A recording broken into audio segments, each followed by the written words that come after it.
All right, welcome back, everybody. Welcome to another Make Loud Monday. This week we're doing another episode of Hot Shit, and that is the show where I share with you a song that I'm working on in real time, and you let me know whether you think it's hot or whether you think it's shit. Very interested in your feedback on today's choice, and you may get from the title of the video what this song is about, but I don't want to talk about it quite yet because I want to talk about how I came up with the name of the song. And I want to start out by, this is one of those songs that just started with a little riff. And it was something that I played on the acoustic guitar. It sounds like this. Here, let me get it. So I don't record a lot of songs on acoustic guitar, but sometimes I will start a track that way. This is a song, a little riff that just goes.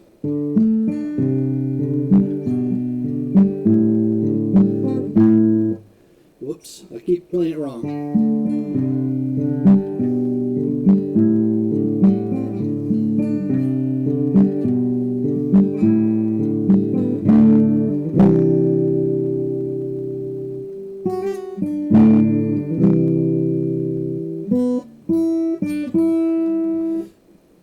And if you are a fan of the channel and have listened to some of the other videos we've done, you might recognize that. That's the track that I used for a couple weeks ago when I talked about MIDI drumming, my Drummies for Dummies video. Put a link to that up there somewhere. And this is a song that, just kind of came together, and it's that little chord progression, but it basically is a simple walk down. That's fundamentally what it is, just a little walk down DCBA. A little backwards alphabet practice for you. And that's how the song started. And then the next step in the progression was to put together those MIDI drums that I talked about. So I had this sort of repeating pattern, and let's flip over to the Studio One session, and you can see here when looking at it that up near the top of the screen you can see that I've got 4 tracks. Basically, I doubled it left and right, and using front side recording. So this microphone that you see in front of me here, my vocal microphone, the Loudon Audio LA220, is what I used for the front, this right in front of the sound hole, which captured a lot of the bass and low frequencies. And then I used my Shure SM48 for the side, which kind of captured the treble. And actually, I think was the better sounding of the 2 microphones. But blended together, I thought it came together pretty nicely. And it is 2 different performances, so it's not just copies. So get a nice doubling. It gives a little bit more space to the recording. And then, as I pointed out a couple of weeks ago, just a very, very simple percussion track. Very, very sparse. You'll hear it when we listen to the song a little bit later, but it's just as minimal as possible. And it's not really driving the beat. The song itself, the guitar itself, carries the beat pretty well, so the drumming kind of becomes almost a counter beat or a second line sort of feel. And that's what we started with. And then the next step here, because this is a fairly simplistic song, was to go to what Studio One calls the arranger track. And this is where I was able to just sort of block out sections of the song. So the intro, where I established the melody but with no other instruments, is called intro.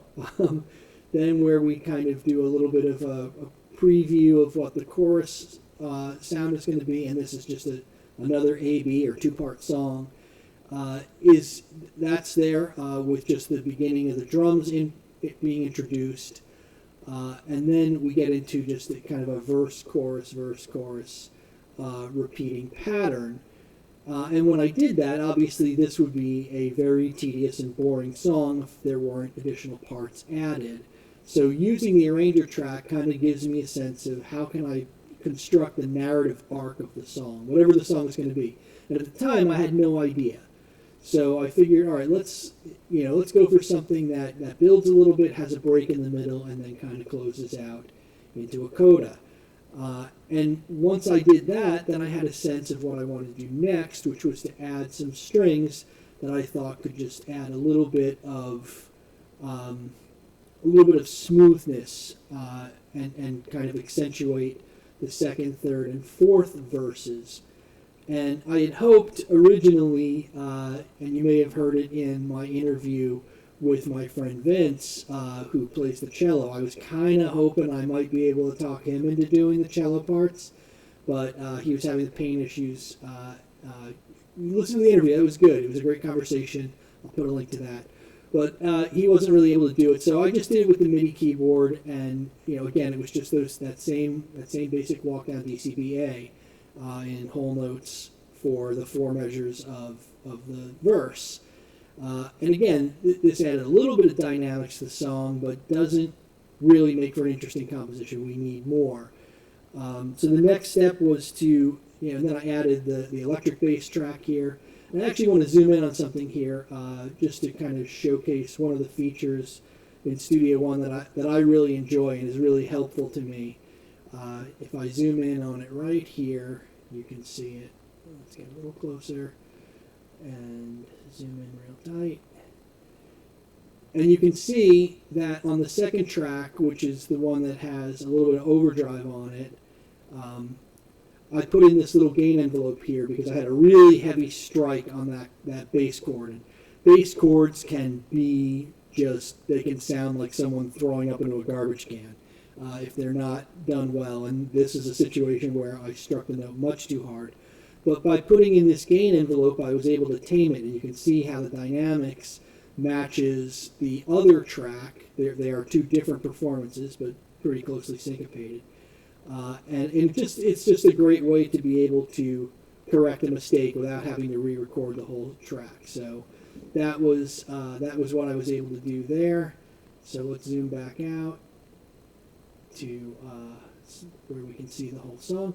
All right, so that was what I was able to do: pull together the bass and the cello tracks, and then the next step was to pull together some piano tracks. And I want to just let you hear this in solo so that you'll get a sense of how this song became what it is. So let me play this for you now.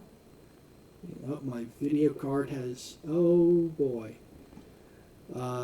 Looks like it's back. Hopefully we don't have a problem with that. So I'm going to play this and you'll be able to hear kind of what I'm talking about.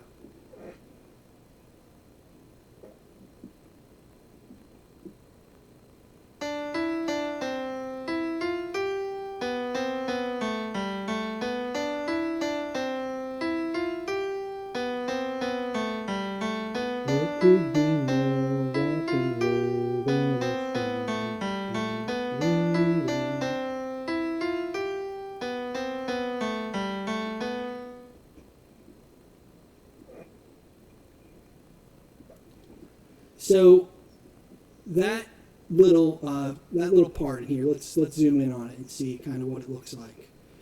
So you can see that this part is, again, if we look at just one full set of 4 measures of it, we still start on D, C, B, and A, but there's a lot more motion here.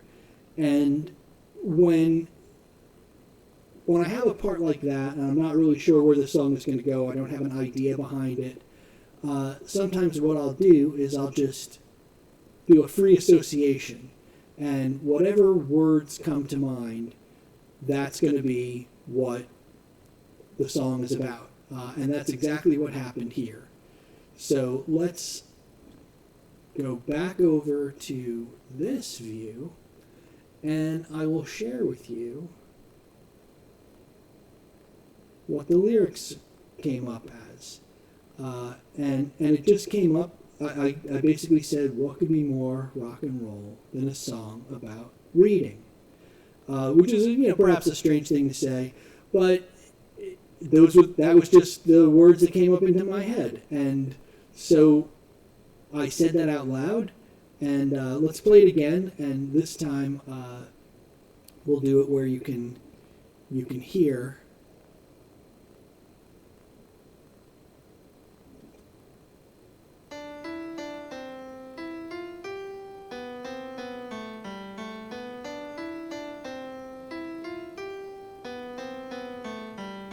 There's nothing more rock and roll than a song about reading.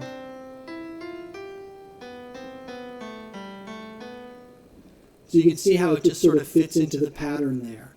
And then I kind of had to decide, like, all right, well, what's this song going to be about reading? And so I figured, well, let me just write about what I like to read in the various settings that I enjoy being with a good book.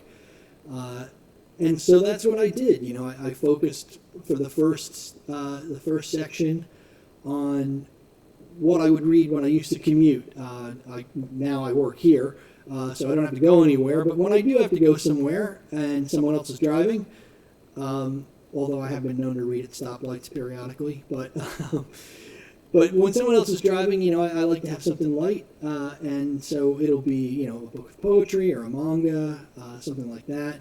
When I'm at the beach, I like something, you know, a classic, something with some density. 2 years ago, I was on the beach in South Carolina reading Anna Karenina.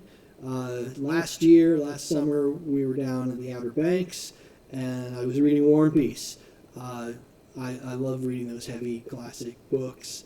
When I'm on the couch, you know, sometimes it'll be some nonfiction stuff. I mentioned a few nonfiction things. And I come by all this very honestly. You know, this was, I was an English major in college, a writing major specifically, and I enjoyed writing. I enjoyed diving into the books, showing up for class and doing the homework assignments. Win some, lose some, but I love reading. I love that. And so I just kind of went through, like, what do I love to read? And how do I love to experience it? And so that was what I did. And you know, from there, once the idea was there, then it was just a matter of filling out the session a little bit more. So let's bounce back over to the session here. And here, we'll hide this. And so the only other things that I added, you know, I went through, I did kind of the spoken word treatment for the vocal, which we'll hear in a second. All the piano parts, it's basically the same piano part. It is played 3 times. It's not just copied. And then the chorus, you know, for a little emphasis and to add dynamics so that the song kind of builds to a crescendo. There is no vocal in the chorus, which, you know, I'm very interested to hear what you all think about it. But every time I thought about putting something in there, it just sounded better without it. So I just added this little repeating piano line here, and it's not done on a delay. It's just done by changing the velocity on the MIDI keys and just doing a simple 2-note progression. And then at the end, it's the same thing. You know, what could be more rock and roll than a song about reading? But it's done with a ducking, delay, and reverb effect, and a little bit of EQ to just make it sound a little farther away. So that's the song. So let's go ahead and take a listen to it. We're going to go all the way back to the beginning. I'm going to dial it so that you can hear the song nice and loud. And then I'd love to hear what you all think about it.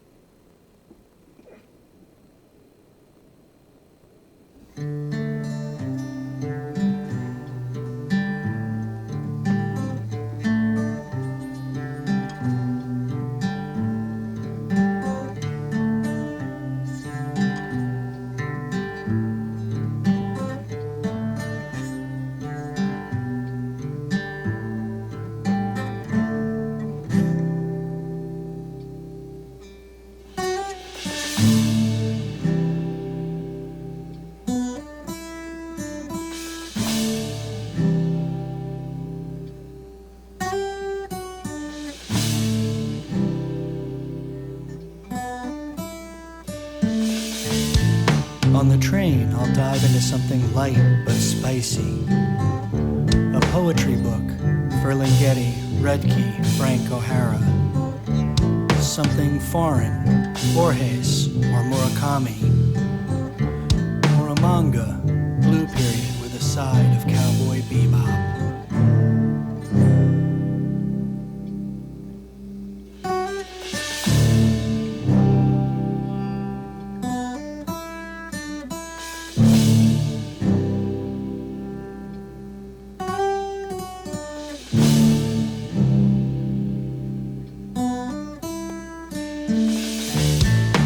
At the beach, I go for the classics, heavy stuff. The Russians, Tolstoy, Dostoevsky, Solzhenitsyn. Modern masters, Hemingway, Salinger, Capote, Vonnegut, Irving, Heller, and Pynchon.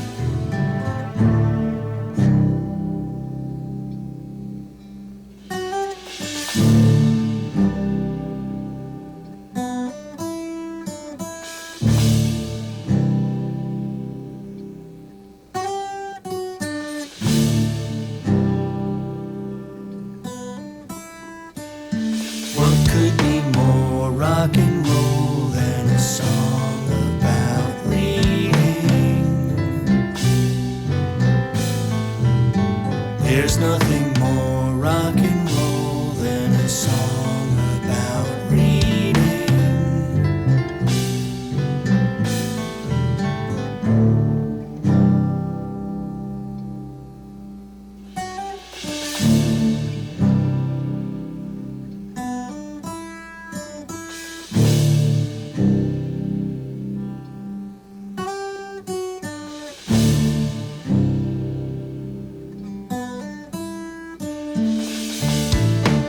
On the couch, I like something that I can spend some time with. Maybe something non-fiction, letters from Winston Churchill. A biography of Woody Guthrie, Myrna Loy, Chrissie Hynde. A history of the Attica prison riots, Guadalcanal Diary.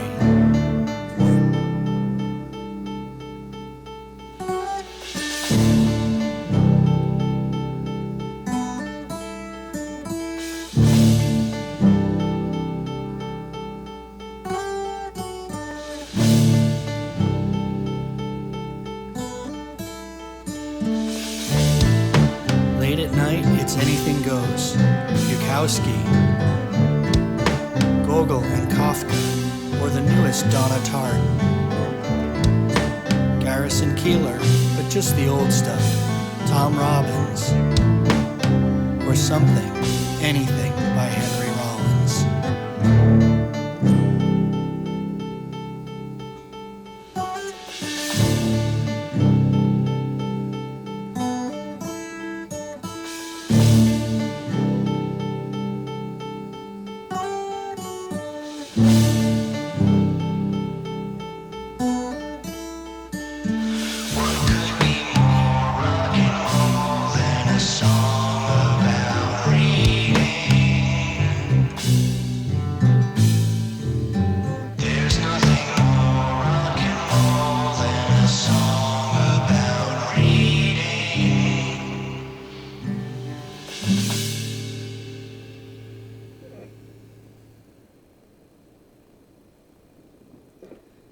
So there you have it. There really is nothing more rock and roll than a song about reading. I'll die on that hill. So I'm really interested in what you all think about that. I hope that you enjoyed it. I would love to hear your thoughts, your feedback, your suggestions, your requests. Perhaps you'd like to do a poetry reading sometime. Share anything. I love to hear it all. So please, again, if you like the content, please go ahead and hit like. Consider subscribing to the channel. There'll be new content every Monday, come hell or high water. So I hope you'll keep coming back. And until then, take care of yourself, and we'll see you soon.